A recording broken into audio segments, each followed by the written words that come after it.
Assalamualaikum warahmatullahi wabarakatuh.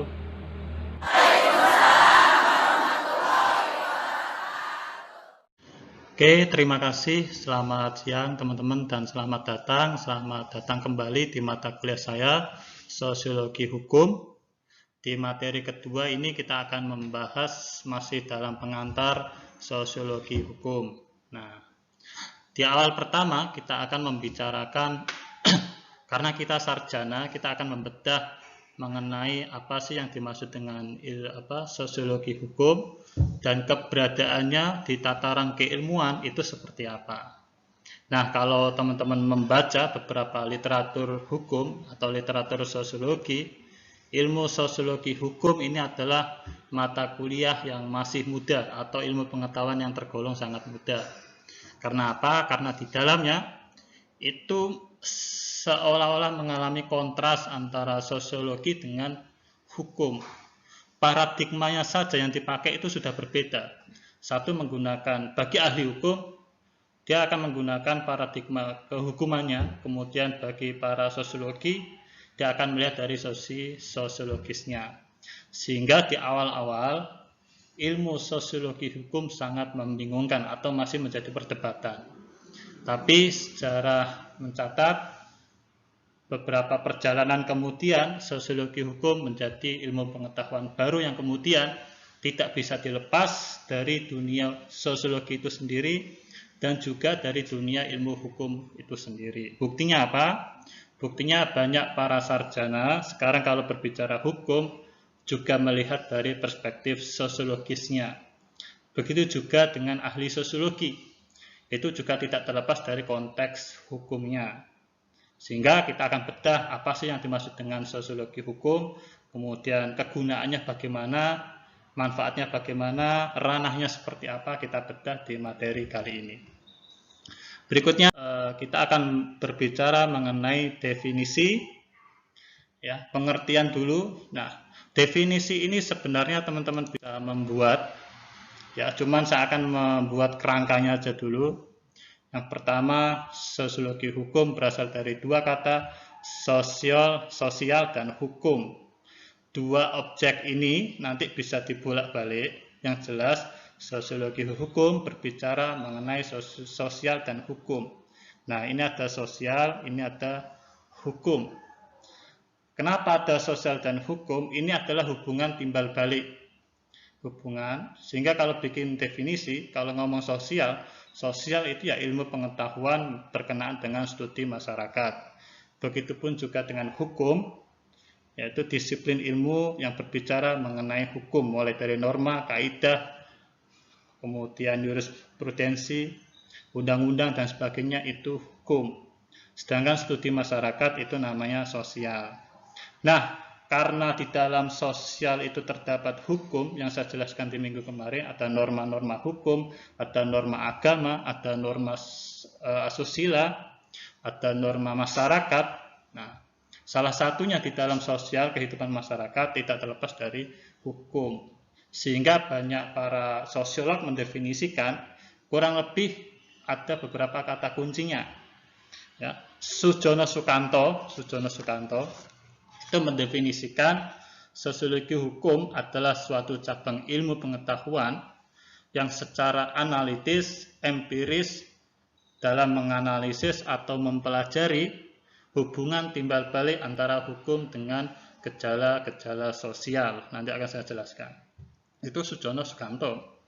Ya, cabang ilmu pengetahuan dari sosiologi yang secara khusus membahas mengenai hubungan timbal balik antara hukum dengan sosial secara analitis dan empiris.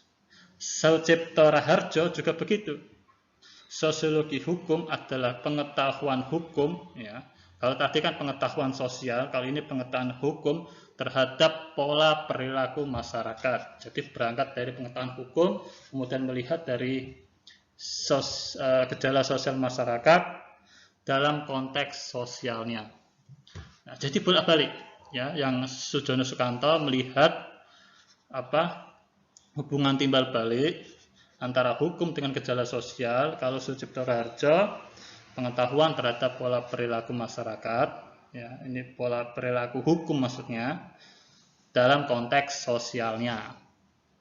Nah, menurut O.C. Salman, seorang sosiolog hukum juga mengatakan sosiologi hukum adalah ilmu yang mempelajari timbal balik antara hukum dengan gejala-gejala sosial secara analitis dan empiris. Nah, dari ketiga definisi ini bisa kita tengarai atau bisa kita kita ulas apa yang menjadi persamaan. Nah, saya mengambil terdapat kata kunci di dalam beberapa definisi itu yang kemudian kita bisa mengolah secara sendiri, ya, bisa membuat definisi sendiri. Nah, kata kunci yang pertama, sosiologi hukum itu adalah ilmu pengetahuan. Ya, karena ilmu pengetahuan maka harus terdapat kegiatan-kegiatan ilmiah, ya, mulai dari penelitian, analisis, survei, pengolahan data, itu ilmu pengetahuan. Jadi bukan wacana, bukan berita. Namanya ilmu pengetahuan, ada kegiatan epistemologi di situ. Mencari ilmu pengetahuan yaitu dengan cara menganalisis, membuat survei, berdiskusi, kemudian ada penelitian, kemudian ada turun lapangan, melihat gejala sosial. Nah, itu adalah ilmu pengetahuan, ada kegiatan di situ. Kemudian yang menjadi objek penelitiannya adalah gejala hukum dengan sosial. Nah, ini bedanya. Jadi tidak hanya sekedar wacana, bisa gejala hukum, bisa gejala sosial, dibulak-balik, namanya timbal balik. Dan konteksnya bisa dilihat dari konteks sosial maupun konteks hukum. Ya. Itu secara definitif, itu ada beberapa kata kunci. Berikutnya, sosiologi hukum, ya, saya mengulang lagi, karena dia sebagai ilmu pengetahuan yang maka konsekuensi yang harus dipenuhi oleh sosiologi hukum yang pertama adalah sosiologi hukum harus memiliki proses yang merupakan aktivitas penelitian yang terdiri dari rasional, kognitif, dan teologis. Yang kedua, sosiologi hukum harus mempunyai aktivitas berupa metode ilmiah, ya, namanya ilmu pengetahuan, ya, yang paling tidak menyangkut pola-pola atau hubungan, penggolongan, perbandingan, survei. Dan yang terakhir, sosiologi hukum sebagai ilmu harus merupakan produk pengetahuan yang sistematis. Nah, itu. Jadi sosiologi hukum tidak hanya analisis, tapi ada kegiatan ilmiah di situ. Sehingga harapannya mata kuliah sosiologi hukum ini diharapkan menjadi kegiatan penelitian nanti ketika teman-teman meneliti sebuah hukum dengan gejala yang ada di masyarakat. Nah, sosiologi hukum memiliki itu, memiliki alat-alat analisis melihat gejala-gejala tersebut. Nah, untuk kegunaan, kalau kita mempelajari sosiologi hukum, kegunaannya apa? Kegunaannya yang pertama adalah memberikan kemampuan pemahaman hukum dalam konteks sosial. Ya, memberikan kemampuan pemahaman hukum dalam konteks sosial. Jadi wacananya lebih karena tidak dilihat dari, karena sosiologi hukum itu kan terdapat dua hal. Yang pertama, law in the book, yaitu hukum menurut buku-buku, menurut undang-undang.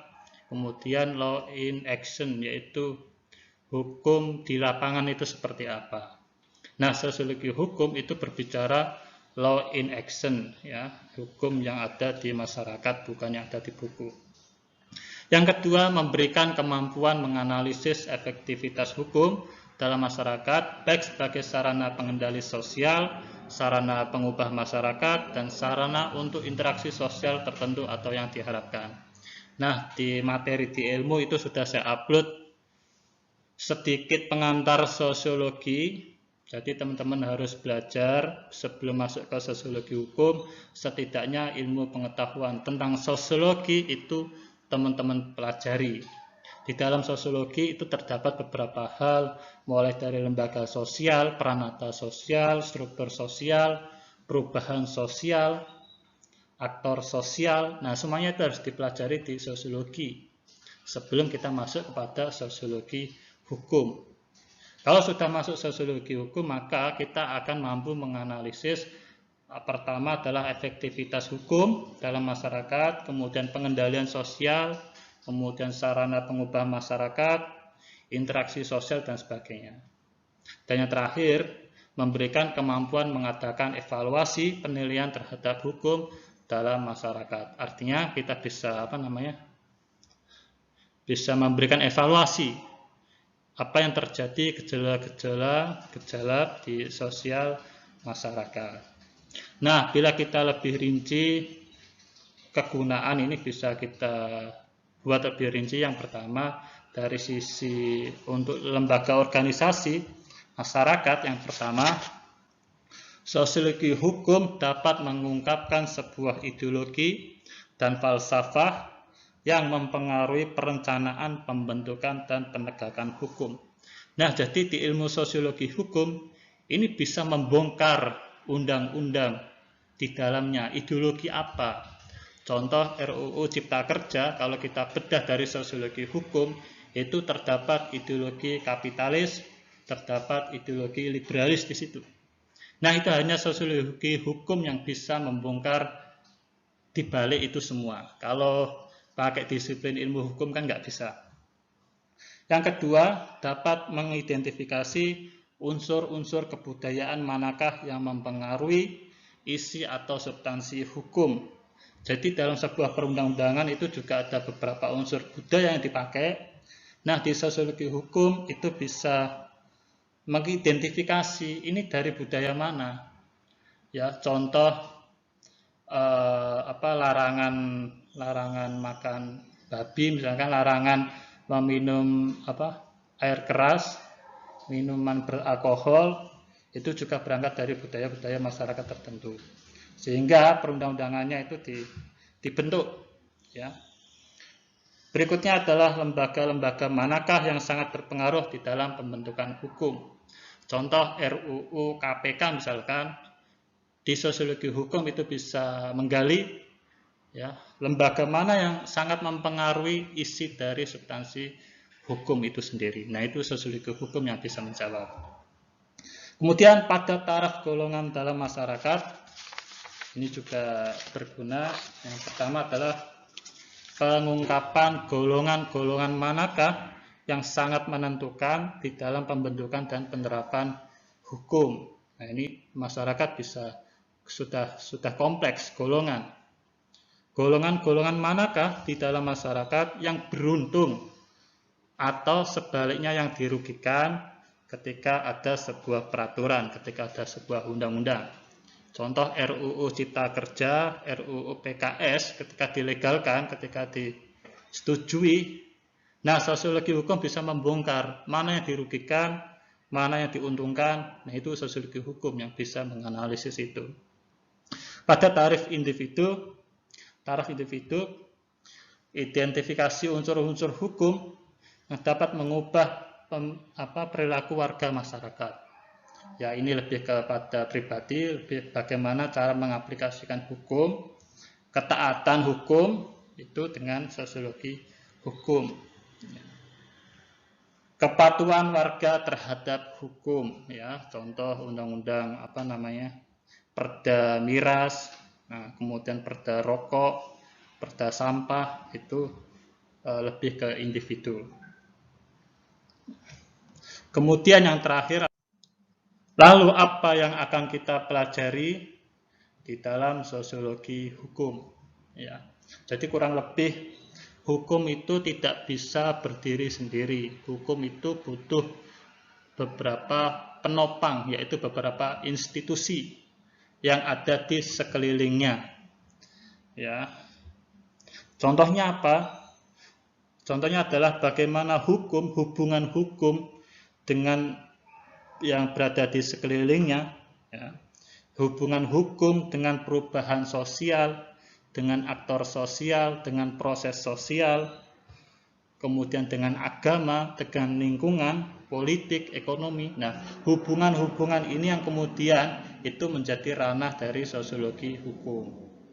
Itu yang nanti kita akan pelajari di sosiologi hukum. Jadi sosiologi hukum itu gimana ya? alat untuk melihat hubungan antara hukum dengan masyarakat, ya. Nah, hubungan dengan masyarakat ini kan banyak, yaitu hubungan dengan perubahan sosial, hubungan dengan proses sosial, hubungan dengan politik, hubungan dengan ekonomi, dan hubungan dengan beberapa lingkungan. Itu sosiologi hukum. Nah, nanti itu yang akan kita pelajari, dan minggu depan saya akan membagi beberapa kelompok dan teman-teman akan presentasi di Zoom atau di Google Meet atau kondisional ya. Nah, ini pengantar dari saya. Terima kasih. Assalamualaikum warahmatullahi wabarakatuh.